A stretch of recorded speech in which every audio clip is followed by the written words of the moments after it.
Welcome to the 9th Horseations Free Mixology course online. You could have chose anyone else, but you chose to spend half an hour in this session with me. So I'm very grateful because there's so much more information out there on YouTube and other Eventbrite events. So I'm very thankful and I appreciate your time.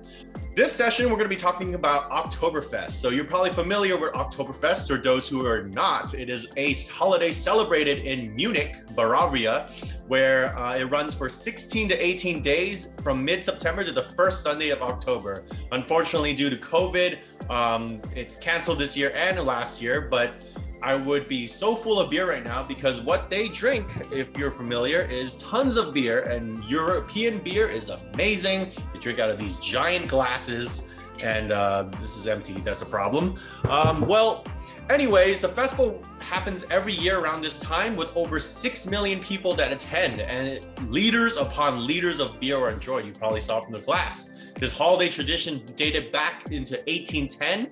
From celebrating the marriage between King Ludwig and the princess back then. And so he just wanted to hold a celebration for everybody in the country to celebrate the wedding.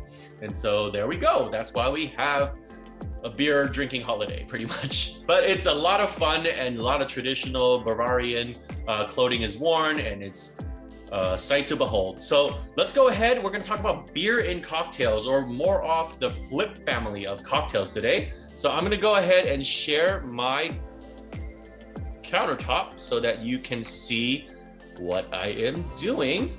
And so we're going to start out with the classic flip. So with that, usually you want a metal tin, some kind of metal mug. Here I have a copper Moscow Mule mug. That's all I have. So I'm just going to go ahead and use that. Now, if you have your brown sugar and your hot water, you can go ahead and dissolve the hot water, or the sugar in the hot water to create what's called a simple syrup. It's a 1-to-1 ratio. So basically 1 ounce is water, 1 ounce is sugar, and there you have your simple syrup. So of course, to save time, I had mine pre-made. And so I used brown sugar, or terminato, or demerara sugar, as they so call it. And we're gonna go ahead and add 1 ounce of this. Now, the original recipe calls for a ½ ounce of molasses. Now, molasses is something that I do not have, and it's something that I seldom use, but molasses is the same material that's used when distilling rum. So you can imagine how sweet that thing is. It's pretty much tropical compost, and it's amazing. Now you add your 1 ounce sugar straight into your tin, and next you just add a form of dark rum.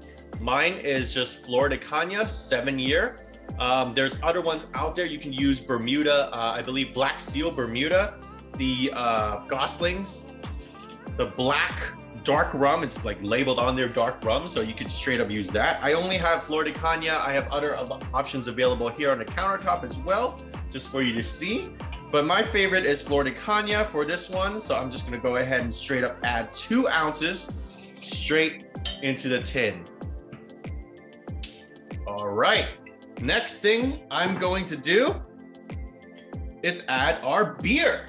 So the beer that I'm going to be using is from Munich, of course, because for Oktoberfest. So the one I'm using, I believe I cannot pronounce this correctly, but Paulaner München.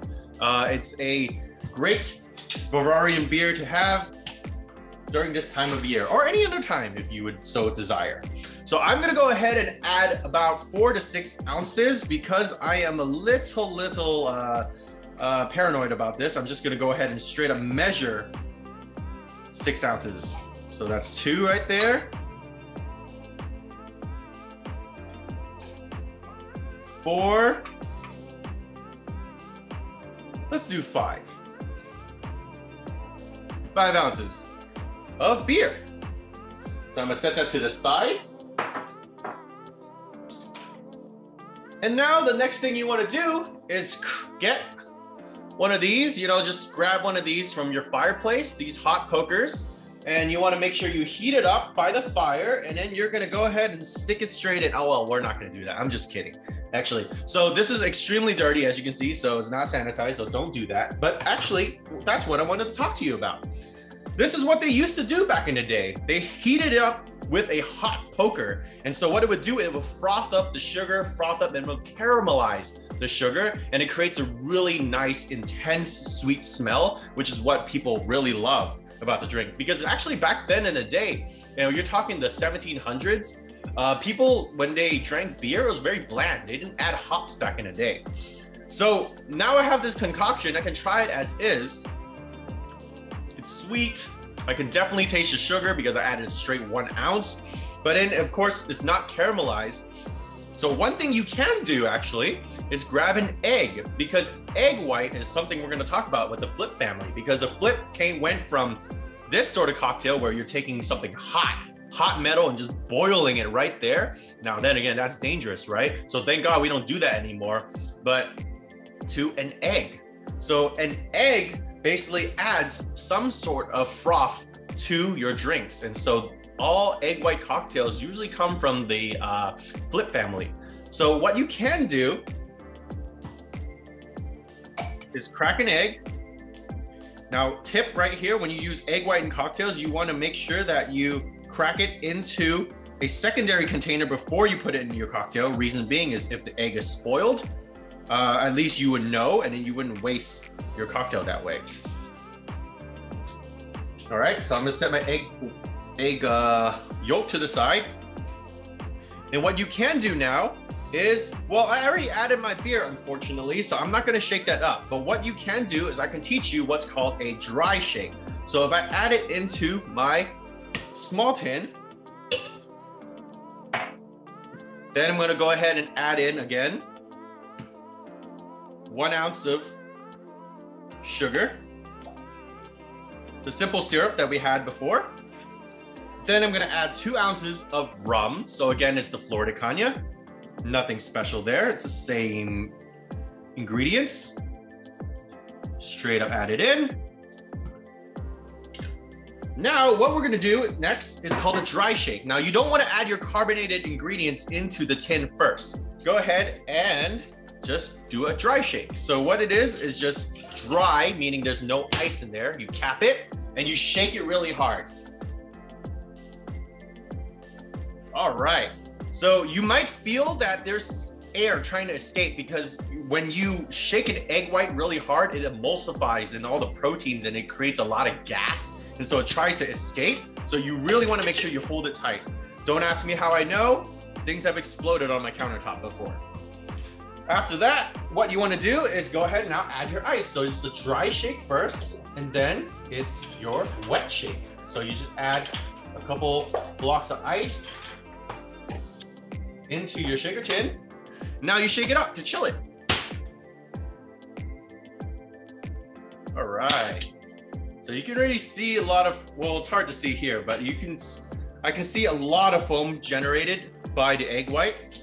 So we're gonna use that to substitute our hot poker in a sense. So I'm just gonna go ahead and grab my other shaker tin and just strain it, double strain it in. Now, tip here again, I always tell people, always wash your tools. And I think for egg white cocktails too, you do not want egg white residue on your shaker tins or whatnot, so you do have to clean it very well. So it took longer than expected, so I apologize for that. And afterwards, we're gonna just top up with our Pauliner beer. And so I'm just gonna top that up. Oof. So I don't know if you can tell, but that's a lot of froth, I'm saying. That's a lot of froth. I'm gonna have a drink. Ooh, wow. Wow, that was really, really good. That's amazing, I'm telling you. So let me just switch back to my face so that you can see me. All right, great. So the classic flip, we're not gonna froth things up today, but instead, we have a beer with egg white, and that is pretty much what they had back in the day. That's called a flip. So it's currently right now, a flip is categorized as egg or cream in a cocktail, not hot poker, none of that stuff. But also it was a form back then in the day of sterilizing the drink, because back in the day, they don't have the technology we have nowadays of the cleanliness, the sanitation. And so it actually enabled like a form of like clean digestion back in the day. That's what people believed. And so that frothing and bubbling really helped. And of course, it's not practical nowadays. So of course that got phased out immediately. but then it was so sweet, the caramelization and whatnot. So what you can do is actually try boiling it in your pan above your stove, and you can give that a shot as well. Now, I mentioned egg white in cocktails. Now let's talk a little bit about egg whites. So egg whites has that like created velvety texture. You can see like that foam is still sitting really well on top of the cocktail, and that's what creates a smooth, silky texture when on your palate. So you can actually try that when you compare different sour cocktails. Like a very famous cocktail out there, the whiskey sour, actually uses egg white. And egg white with and without for a whiskey sour, it's actually very different. You can give it a shot next time. Just search up the ingredients online. It just needs 3 simple ingredients: simple syrup, lemon juice, and whiskey. Try it with and without egg white. It's a drastic difference.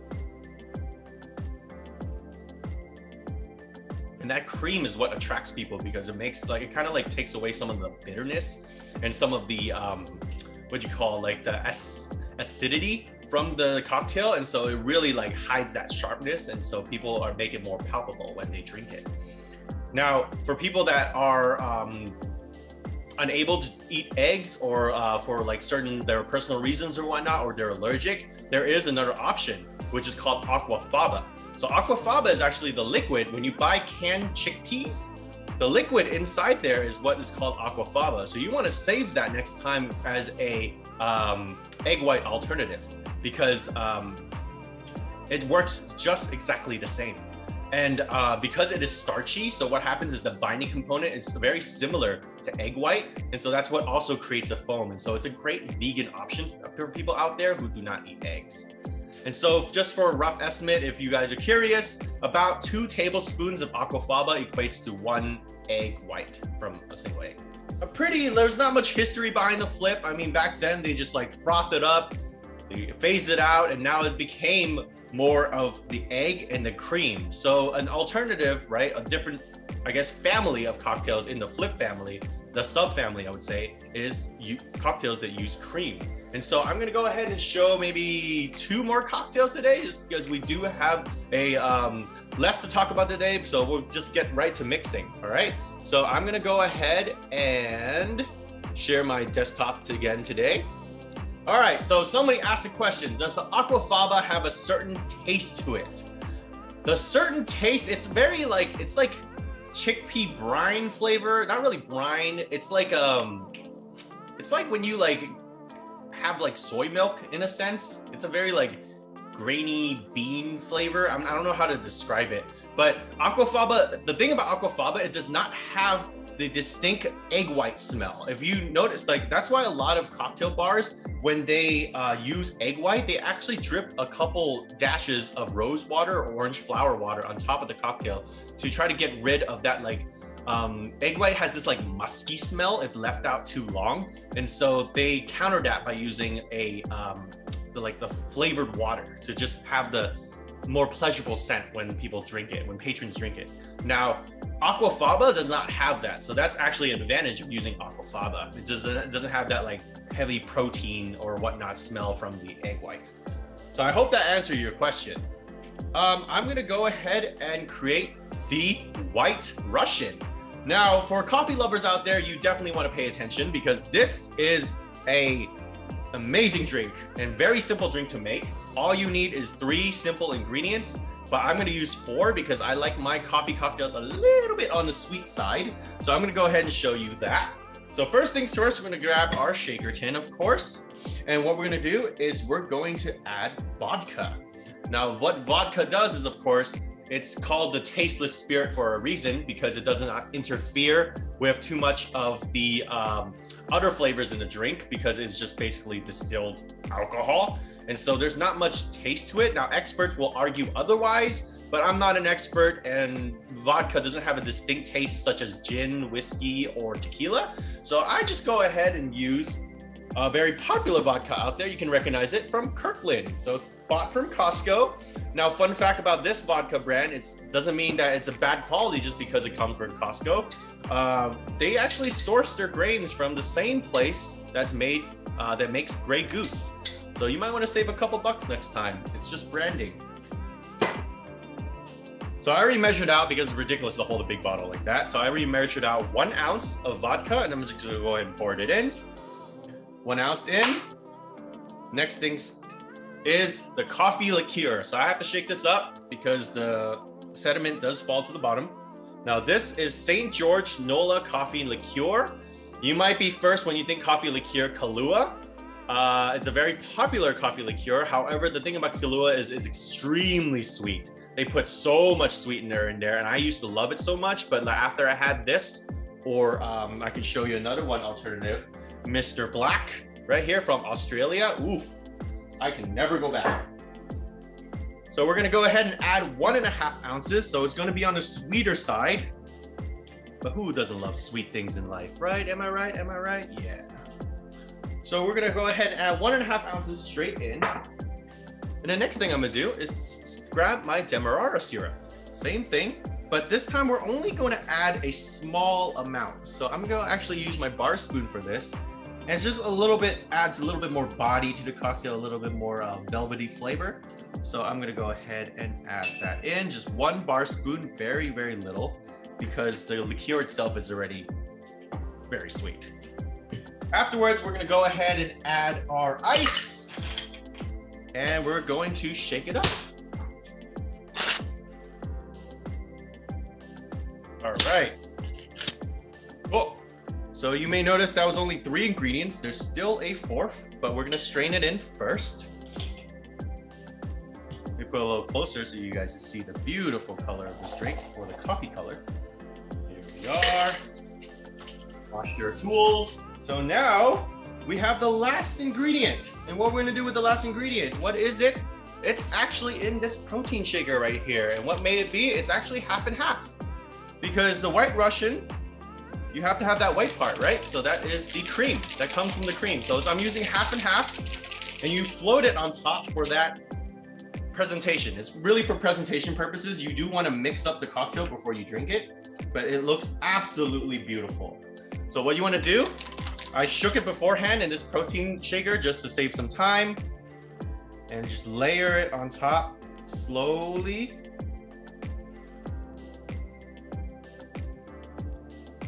All right, so you can see that layer right there. We'll set this aside now, and all you do now is garnish with 3 coffee beans.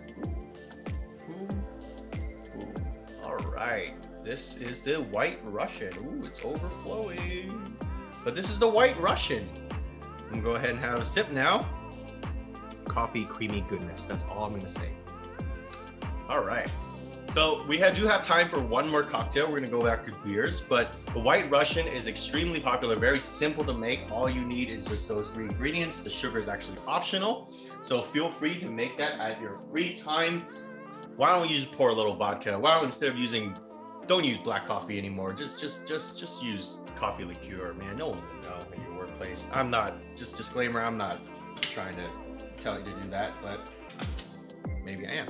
All right, so the next cocktail we're gonna go back to beer and cocktails, which is a cocktail created by Jim Maheen, a very, very popular and very famous bartender in PDT in New York, which is a bar called Please Don't Tell, a very amazing speakeasy bar out there.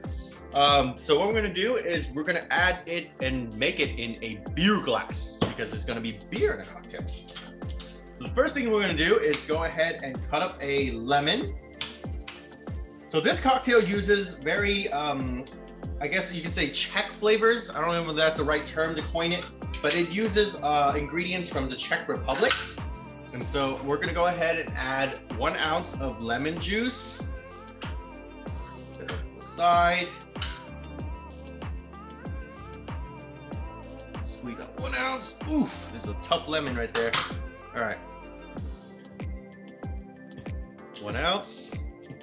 Then next, we're gonna go ahead and, sorry about that. We're gonna go ahead and add our simple syrup, which is half an ounce of simple syrup. So again, simple syrup is easy to create. It's just same amount of water to the same amount of sugar. And you have your simple syrup. Set that aside. And next, again, I pre-measured this out, but this is just 1.5 ounces of vodka. I just do not want to pick up that giant bottle and pour it out. This looks ridiculous. And then next, lastly, we're gonna go ahead and add Becherakova. Now this is a Amaro herbal liqueur from Czech Republic. I would say the tasting notes taste like ginger, taste like Christmas. So if you love Christmas, this is a great cocktail to make during this time, or any time of year, I would say. Christmas is amazing. I don't know what are you talking about? But we're gonna go ahead and add 1/2 ounce, so it creates a very distinctive lemony, ginger, very warm flavor. So yeah, make that for your loved one during the winter months. And that's pretty much it. We're of course missing the beer, but again, you do not shake carbonated ingredients in the shaker tin. So we're gonna go ahead and add our ice now. I'm only gonna add a few pieces of ice. Reason being is because I don't want to over dilute this drink too much, because there's already beer that's going to be added to it. And the thing is, beer is mostly water, so you don't want to over dilute this drink too much by shaking. All right. Ooh, I can smell the lemon flavor. So we're going to grab our shaker tin, or sorry, not shaker tin, but our glass. I'm just going to top it up with some ice. Okay, and we're gonna go ahead and just strain this in. There's no need to double strain because it's just ice chunks. There's a ton of ice in here, so it doesn't really matter. But for the sake of time, I'm not going to wash these yet. But what I'm gonna show you is now we're gonna use Pilsner. So what they use is Pilsner beer. Pilsner is from the Czech Republic. So again, a lot of Czech flavors. So this cocktail is called the Czechmate. Pun in words there. Pop that open, and all you do is just top it up.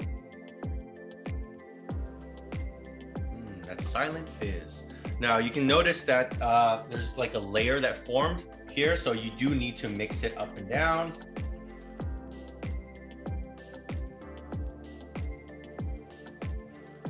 So this is the Czechmate, and once again, you do need to garnish because that is what completes a cocktail. You do taste with your eyes, so do not forget that.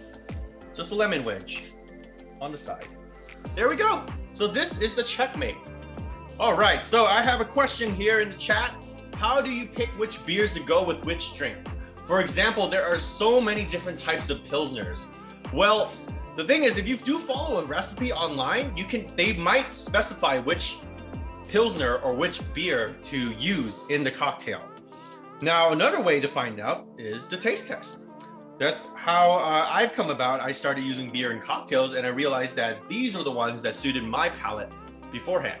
Or not beforehand, sorry, wrong word. These are just basically the taste, what I like to taste. So suitable for my palate. So it might be not suitable for yours. So it's good to just taste around, try different things, because there's just so much beer out there. Now that's the thing about liquors versus beer and wine, because beer, there's so much you can add to beer. And then with wine, it's like the season of the grape, like the type of grape, what soil was grown on. Like there's just so many factors versus liquor. It's very like much more controlled. Although you can add different things and distill from different things, it is like a lot more controlled, and there's certain rules to certain things, which is why it is difficult when you add wine and beer into cocktails. So I understand your frustration there.